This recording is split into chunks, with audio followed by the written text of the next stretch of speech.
talking about how I manage my time for maximum productivity. So if you can't manage time, you can't be productive. A lot of people either don't bother learning how to manage their time or they just do a half-hearted job of it. But in today's video, I'm going to show you 3 strategies that I've tried and tested that show you how to manage your time and that have made me the most productive that I have ever been. So let's jump straight into the video. The first strategy is waking up at 5 AM. You're going to hate me for saying this, but hear me out, okay?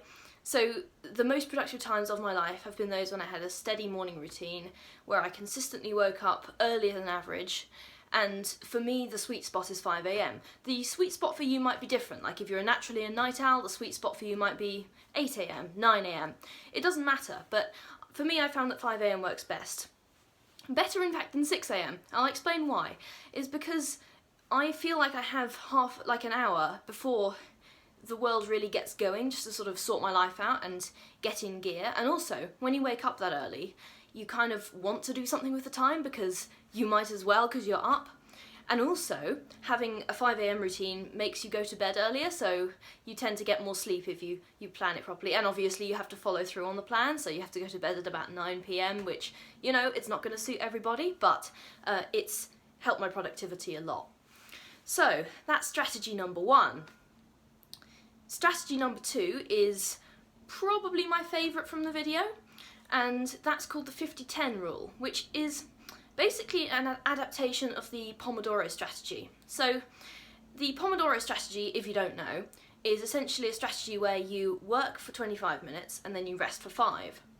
And it was developed by this guy who had a kitchen timer in the shape of tomato, and he was in Italy. Obviously pomodoro is the Italian word for tomato, and he used to set the kitchen timer for 25 minutes, and then when it went off he'd stop working, he'd rest for 5 minutes, and then he would carry on, and then he'd repeat it.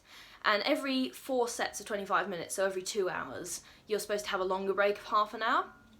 So I tried out this strategy for a while and it worked okay, but I found that I didn't really have enough time to get into it as such. So I'd start working and then I'd be getting really into it at about the 20-minute mark, and then I'd hit 25 minutes and I'd be like, oh, it's my break.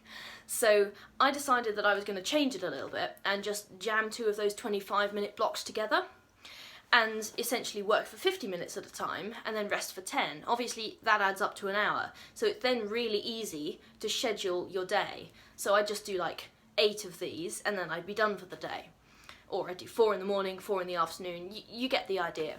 And if I'm combining this with waking up at 5 AM, I could do them earlier in the day and then have more time off in the evening to do whatever I wanted. So I found that 25 minutes wasn't really long enough to get into it, and I found that 5 minutes wasn't long enough of a break. But I found that 50 minutes was perfect for me to work on, say, I don't know, studying a chapter of a book or whatever. And then 10 minutes was an adequate break. You know, I could go to the bathroom and still have time to like listen to 2 of my favourite songs, or, you know, I could get up and go outside, or I could have a snack and message my friends, which you can't really do in 5 minutes. So I decided that that was the best strategy for me, and again, it adds up to an hour, so it's really easy to schedule into your day. So that's the 50-10 rule. Those are my 2 most tried and tested ones.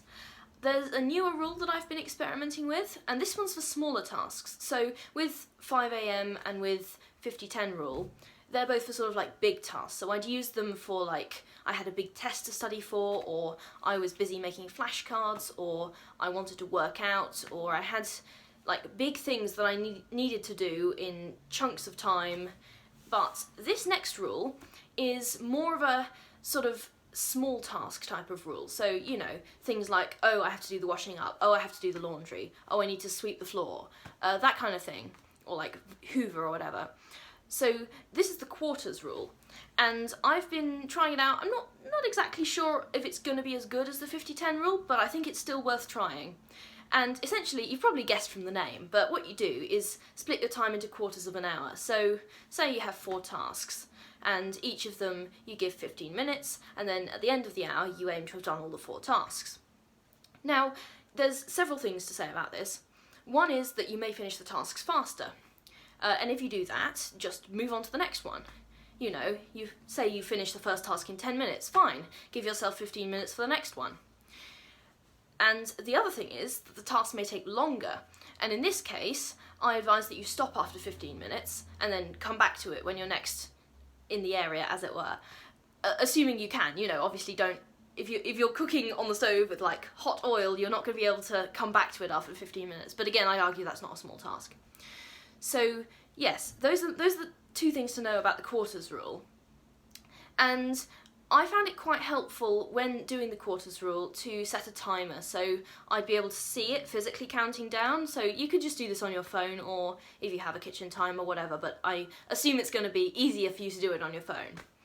And I could just check back with the timer and see, oh, I've got 5 minutes left, I'd better hurry this up, or whatever. And I think having the alarm ring at every sort of 15-minute interval kept me accountable, because I was just sort of seeing that, oh, time is passing, I need to hurry up. Whereas if you're just aiming to spend 15 minutes on something, you might spend 10, you might spend 20, you might spend 18 and a half, but if you've got alarms ringing every so often, you know that there's some kind of timing accountability there. So yeah, that's what I'd recommend. So just a quick recap of this video. I've talked about getting up at 5 AM or whenever your 5 AM happens to be, but I do recommend that because it's sufficiently ahead of the day that you're going to have extra time, and there's enough time before, the real world starts and gets into gear that you can work on your own projects. The 50-10 rule: work for 50 minutes, stop for 10 minutes, and it makes it really easy to schedule because there's blocks of an hour throughout your day. And finally, the quarters rule, which is basically where you just split your hour into quarters, and then you just assign a small task to each quarter, and then you set timers and go through the tasks as fast as you can. See if you can race the clock, maybe, and a little fun extra challenge for you. So that's all for this video. That's how I manage my time for maximum productivity. If you'd like to see more, check out my channel. It's Treesandturtles, or you can follow me on Instagram at ImogenRogers, and that's got 3 S's on the end. And I will see you next time. Don't forget to like and subscribe. I forgot to say that. Don't forget to like and subscribe, and I will see you next time. Bye.